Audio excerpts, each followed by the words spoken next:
اب میرے آقا اس دنیا میں تشریف لے آئے تو سب سے پہلے حضور کی نعت کس نے کہی؟ سب سے پہلے حضور کی نعت لکھی بھی حضرت ابو طالب نے ہے اور پڑھی بھی حضرت ابو طالب نے ہے۔ سب سے پہلے حضور کی نعت بولی ہے، لکھی بھی حضرت ابو طالب نے اور پڑھی بھی حضرت ابو طالب نے۔ حوالہ کسی آج کی لکھی ہوئی کتاب کا نہیں، صحیح بخاری کا حوالہ دینے لگا۔ کس کا بولیے؟ صحیح بخاری میں حضرت ابو طالب کی نعت 2 دفعہ آئی ہے۔ کتنی دفعہ؟ یعنی صحیح بخاری میں امام بخاری کو حضرت ابو طالب کی نعت ایسی پسند آئی ہے کہ ایک دفعہ درج کر کے دل نہیں بھرا، دوبارہ پھر لے آئیں۔ روایت کیا ہے جس کو امام بخاری نے بیان کیا؟ وہ یوں کہ آقا علیہ الصلوۃ والسلام کی عمر مبارک اس وقت 6 سے 7 سال تھی جب مکہ میں قحط پڑا، اور بڑا شدید قحط پڑا۔ قحط سمجھتے ہیں نا؟ بارش کا نہ آنا، پانی، جی قحط جنوں پنجابی جی کہتے ہیں، قحط اس کو اردو میں قحط کہتے ہیں۔ تو قحط پڑ گیا بڑا شدید، لوگ پانی کو ترس گئے، جانور مرنے لگ گئے، خوراک کی کمی ہو گئی، بہت برا حال۔ لوگ ہر روز جاتے، لات منات عزا جو بت رکھے ہوئے تھے ان کے آگے دعائیں کرتے، التجائیں کرتے، گڑ گڑاتے، لیکن بارش کہاں سے ہونی تھی؟ وہ تو بت تھے، نہ سنتے ہیں نہ جواب دیتے، نہ سنتے ہیں نہ بولیے نا۔ تھک تو نہیں گئے؟ حضرت ابو طالب کی نعت سنانے لگا۔ توجہ فرمائے، اب انہوں نے کیا جواب دینا تھا؟ تو سارے قریش نے فیصلہ کیا آپس میں بیٹھ کے، انہوں نے کہا اللہ نے ہمارے درمیان جب سب سے اعلیٰ گھرانہ بنو ہاشم کا رکھا ہے، اور بنو ہاشم میں ان کے سید و سردار ہیں حضرت ابو طالب، چلو ان کے پاس چلتے ہیں، انہیں جا کے اپنی گزارش کرتے ہیں تو اللہ ان کے وسیلے سے ہماری اس طلب کو پورا فرمائے گا۔ وہ سارے رات کے وقت حضرت ابو طالب کے دروازے پہ آ گئے۔ انہوں نے کہا جی یہ مسئلہ ہے، بارش نہیں، قحط سے لوگ مر رہے ہیں، جانور مر رہے ہیں، گھوڑے اونٹ مر رہے ہیں، تو کچھ خیال کریں، ہمارے لیے دعا کریں۔ آپ نے فرمایا تم ایسا کرنا، صبح صبح آنا جب ابھی سورج نہ چڑھا، جب ابھی سورج اور تاریکی بھی نہ ہو، یعنی فجر کا وقت، اندھیرا بھی نہ ہو اور سورج بھی نہ چڑھا، اس وقت میرے پاس آ جانا۔ سارے اکٹھے ہو گئے، قبیلہ قریش جمع ہو گیا حضرت ابو طالب کے دروازے پر۔ آئے ہائے ہائے، یہ گھرانہ آج ہی اس امت کا مشکل کشا نہیں بنا، یہ اعلان نبوت مصطفیٰ سے پہلے بھی انسانوں کی مشکلیں حل کرتا تھا۔ بنو ہاشم کا دروازہ، کوئی متکبر ہے جو اس دروازے پہ نہیں جھکتا، ورنہ اللہ نے جہاں جھکنے کا حکم دیا ہو وہاں تو جھکنا ہی حکم کی فرما برداری ہے۔ آئی بات سمجھ کے نہیں؟ تو سارے اکٹھے ہو گئے۔ حضرت ابو طالب نے کیا کیا؟ سبحان اللہ، یہ صحیح بخاری کی روایت سنا رہا ہوں۔ حضرت ابو طالب نکلے اور اپنے جبے میں ایک کمبل تھا، اور کمبل میں ایک چھوٹا سا بچہ تھا، آئے ہائے، اس کو اپنے ساتھ لے لیا۔ انہوں نے کہا ابو طالب صبح صبح خنکی ہے، ٹھنڈک ہے، سردی ہے، یہ کون ہے آپ کے ساتھ؟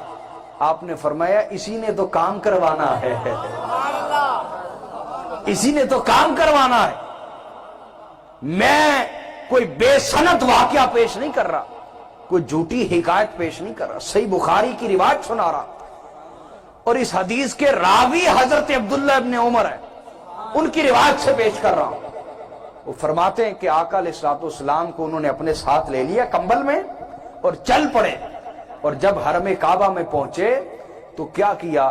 کعبۃ اللہ کی دیوار کے ساتھ پشت مصطفیٰ لگا دی، حضور کی پشت لگا دی، اور لگا کر کہنے لگے میرے بیٹے محمد ذرا ہاتھ اٹھائیں اور دعا کریں اللہ ہمیں بارش عطا فرما دے۔ تو راوی فرماتے ہیں کہ رسول اللہ نے اپنے ننھے ہاتھ اٹھائے، اور ہاتھ اٹھانے سے پہلے عالم یہ تھا کہ آسمان پر ایک بادل کا ٹکڑا تک نہیں تھا، لیکن حضور نے ہاتھ جیسے ہی اٹھائے آنن فانن سارا آسمان بادلوں سے بھر گیا، اور میرے آقا کے ہاتھ نیچے آنے تھے کہ سب کی داڑیاں پانی سے تر ہو چکی تھی۔ اب جب بارش آئی اور بہت اچھی تعداد میں آئی، حتیٰ کہ ہر طرف بارش ہی بارش اور پانی برس رہا تھا، ایسے برسات کے خوبصورت موسم میں حضرت ابو طالب کے شاعری کے فن نے جوش مارا، شاعری کے فن نے بولیے جوش مارا، اور حضرت ابو طالب نے فی البدی وہاں کھڑے کھڑے نعت مصطفیٰ کہی، کھڑے کھڑے، اور کیا شعر پڑا، آہا سنا نہ دوں آپ کو، شعر یہ پڑا، حضرت ابو طالب یہ پڑھنے لگے، وَأَبْيَضُ يُسْتَسْقَى الْغَمَامُ بِوَجْهِهِ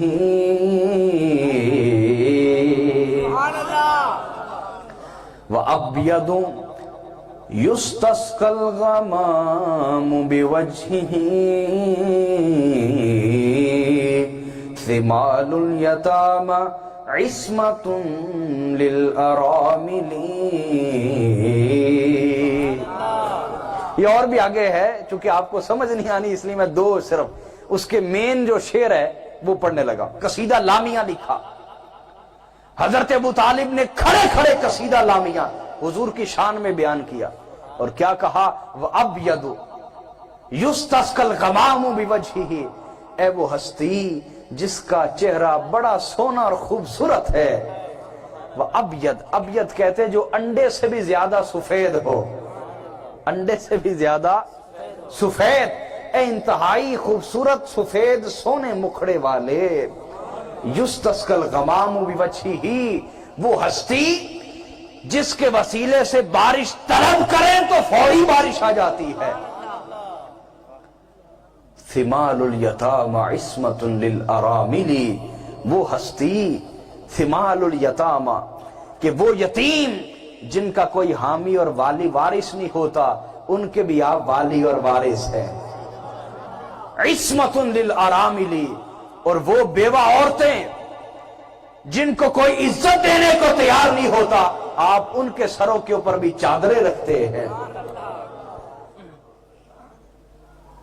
گوپروائے والو توجہ نہیں کی، حضرت ابو طالب یہ نعت کب کہہ رہے ہیں؟ جب حضور کی عمر مبارک 6 سال ہے۔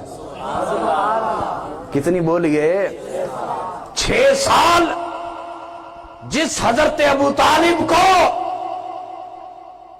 تم رسول اللہ کو آج نہیں جان سکے، اس دنیا میں وہ آ گئے، اعلان نبوت کر دیا، ہزاروں معجزات دکھائے، کمالات تمہارے سامنے رکھے، پھر بھی تم پہچان نہیں سکے، اور اس ابو طالب پر اعتراض کرتے ہو جو 6 سال کی عمر میں پہچان گئے اگر بارش لینی ہے تو اس کے وسیلے سے ملے گی، جو 6 سال کی عمر میں پہچان گئے کہ یہ یتیموں کا والی ہے اور بیواؤں کا آسرا ہے۔ جس ابو طالب کو 6 سال میں مقام مصطفیٰ اتنا سمجھ آ گیا ہوگا، اس کو جب حضور اپنی شان و شوکت کے عروج پہ ہوں گے، معراج پہ ہوں گے اپنے مقام کے، اس وقت ابو طالب کو کیسا مقام مصطفیٰ سمجھ آیا ہوگا۔